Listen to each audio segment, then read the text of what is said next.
voyez, ce qui est bien avec Magali Berda, c'est qu'elle est vraiment au panthéon du culot.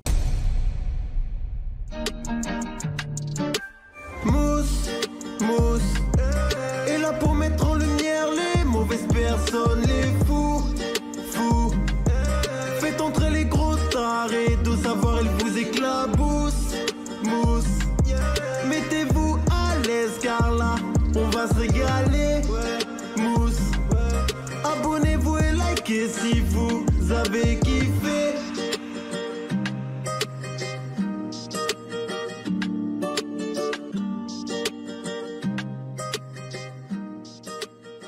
Ouais, c'est Mousse, bienvenue aujourd'hui pour une nouvelle vidéo et j'espère que tout le monde va bien. Petite vidéo du mardi messieurs dames parce qu'il y a un sujet, une actualité dont on n'a pas du tout parlé. Et cette actualité, elle est très intéressante puisque la personne concernée est, on va dire, la chouchoute sur la chaîne. Et malheureusement, coup dur pour nous, les actualités sont plutôt positives pour cette personne. Alors, non pas qu'on lui veuille du malheur, mais on aimerait juste qu'elle paye pour ce qu'elle a fait. Et là, ça sent pas très bon pour nous. Vous l'aviez compris, on va parler de Magali Berda. Mais avant de partir, c'est le moment de soutenir la chaîne et moi-même en mettant votre plus gros pouce bleu, votre meilleur commentaire. On n'oublie pas évidemment de s'abonner en activant la cloche pour pas rater les prochaines vidéos. D'ailleurs, vendredi, vous le savez, ce sera la dernière partie de la série sur Brigitte Macron. Parce que des vidéos pour vous montrer la dernière chose bizarre qui vient prouver que Brigitte Macron est un homme, il y en a des tonnes sur YouTube, il y en a chaque semaine. Parce qu'il faut le dire, c'est un sujet facile, c'est un sujet qui fait des vues. Mais des vidéos pour vous montrer les incohérences de la théorie Brigitte Macron est un homme, ça, il n'y en a pas beaucoup. Donc, restez connectés vendredi 18 h. N'oubliez pas également de vous abonner à la chaîne secondaire, pareil, avec la cloche de notification pour pas rater les prochaines vidéos. Et maintenant que tout ça est fait, on se met giga à l'aise à boire, à manger, la petite tenue qui va bien, et on y va. Qui dit tribunal, dit élégance à la française. Et oui, forcément, quand tu arrives devant le juge, tu te mets sur ton 31, faut bien présenter. Ah, donc me voilà. Alors pourquoi on va parler de Magali Berda, Magalax, Magaloche, la reine de la galoche? Mais on va parler d'elle puisqu'il y a eu 2 jugements sur 2 procès différents. Enfin plutôt un jugement et un classement sans suite, plus précisément. Alors vous savez que j'aime bien faire les choses dans l'ordre, donc come back to the debut. Ouais, je suis toujours aussi bon en anglais. Alors je sais pas si vous vous souvenez au début, mais tout part d'un clash entre Marc Blatta et Booba au sujet d'une montre. Après vous connaissez, concours de Kikette, qui a la plus grosse. Là, Booba commence à enquêter sur Marc Blatta. Il se rend compte que c'est un escroc dans le domaine du trading. Booba continue son enquête et il voit qu'il n'y a pas que Marc Blatta qui a des pratiques commerciales plus que douteuses. En continuant son enquête, il se rend compte que Marc Blatta n'est pas le seul influenceur à avoir des pratiques commerciales plus que douteuses. À cette époque, il va cibler Dylan Thierry, Maëva Guénam par exemple, et c'est là que Magali Berda apparaît et vient défendre ses influenceurs. Booba, loin de se démonter, continue son enquête et comprend très rapidement que les influenceurs ne sont que des pions et que derrière tout ça, il y a une femme, Magaloche. On va pas refaire le clash, vous connaissez, on en a déjà parlé sur la chaîne, mais c'est pour faire une petite chronologie. S'ensuit une véritable guerre sur internet entre le rappeur et la reine du marketing d'influence en France, à coups de tweets, de vidéos, de stories, tout y passe. Salade, tomate, oignon. L'affaire aurait pu rester sur internet et être seulement un clash par écran interposé. Mais les événements vont prendre une toute autre tournure. Les posts et publications pleuvent de la part de Booba ou bien de la part de sa communauté et c'est pourquoi Magali Berda décide de porter plainte pour cyberharcèlement contre Booba et contre X. Nous sommes en mai 2022. Berda reçoit des dizaines de milliers de menaces de mort, notamment à caractère antisémite, des dizaines de milliers d'injures, notamment à caractère antisémite. Son numéro de téléphone a été divulgué de sorte qu'elle a reçu des dizaines et des dizaines d'appels téléphoniques malveillants et de SMS malveillants. Son adresse a été divulguée de sorte qu'elle a dû déménager en urgence.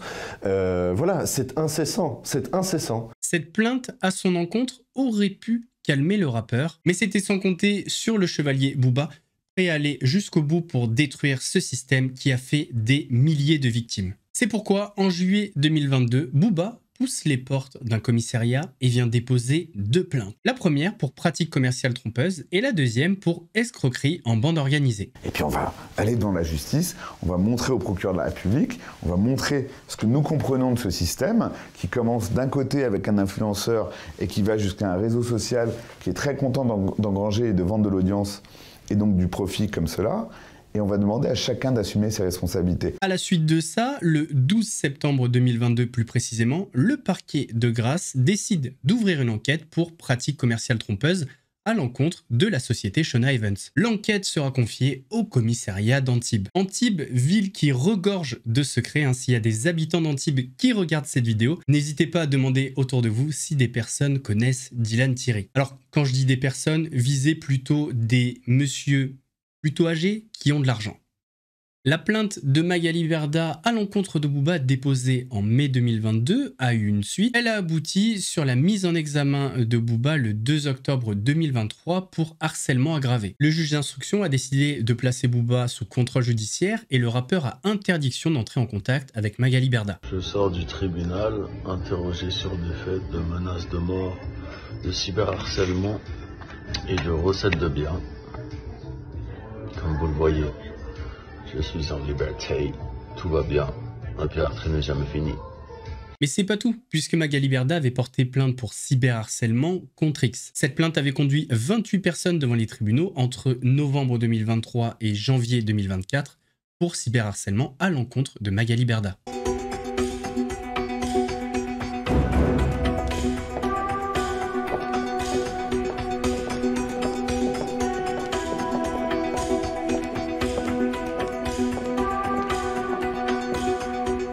Eh bien, sachez que dans ce procès, les 28 personnes ont été condamnées. Ils ont donc tous été condamnés à des peines de prison allant de 4 à 18 mois assorties de sursis dans la moitié des cas. Les accusés avaient entre 20 et 49 ans et parmi les peines les plus sévères, on peut noter une condamnation à 18 mois d'emprisonnement dont 6 mois fermes et une autre à 1 an ferme de prison. Les prévenus vont devoir d'ailleurs payer des amendes allant de 3 à 700 € et suivre un stage de citoyenneté. On peut noter également que leur solidarité sera mise à rude épreuve puisqu'ils vont devoir se cotiser les 28 pour payer 54 000 € au titre de son préjudice moral à Magali Berda. D'ailleurs, pour ceux qui ne le savent pas, solidairement, c'est un petit peu vicieux. Pour ceux qui n'ont pas d'argent, eh bien, on va taper chez ceux qui ont de l'argent. Petite réaction, Magaloche ? Aujourd'hui, il y a des gens qui doivent rendre des comptes et qui vont être...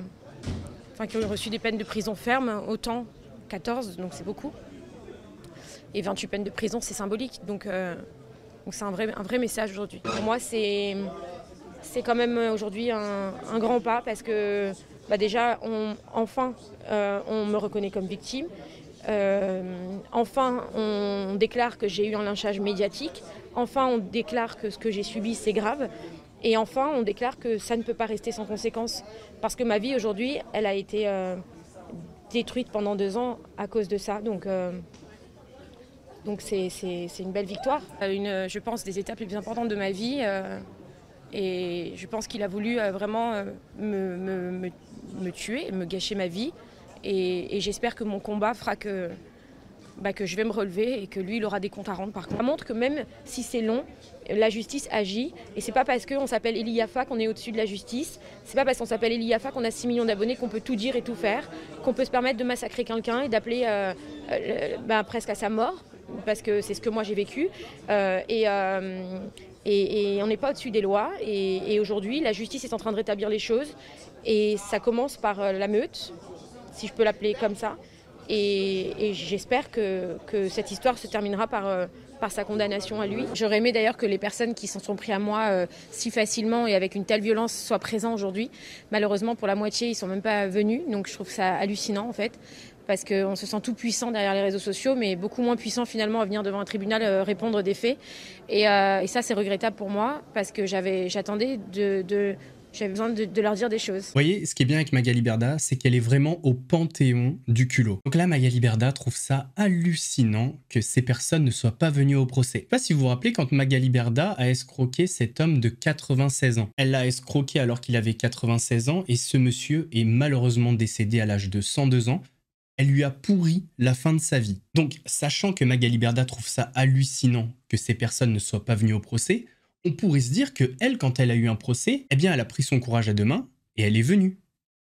Eh ben, pas du tout. Donc, elle avait été condamnée, etc. Donc, elle avait bien rendu l'argent à quelques reprises. Mais bon, déjà, l'échec était sans provision, mais c'est pas ça qui nous intéresse là. La businesswoman a été jugée en 2018 en son absence, prétextant avoir du travail à faire à l'étranger. Vous voyez, moi c'est vraiment pour ça que Magali Berda, je pourrais jamais de la vie. Parce que c'est une femme qui donne des leçons de morale à tout le monde, alors qu'elle ne respecte aucune des leçons de morale qu'elle donne. Alors évidemment, ce n'est pas le procès de Booba, mais ça n'annonce pas du bon pour le rappeur. Ça n'annonce pas du bon car la justice a noté le rôle important de Booba dans ce cyberharcèlement. Presque toutes les personnes accusées ont évoqué le rôle dans cette controverse du rappeur Booba. C'est-à-dire que les accusés se retrouvent presque témoins du cyberharcèlement organisé et orchestré par Booba. Et ça annonce un procès pour Booba assez compliqué à gagner.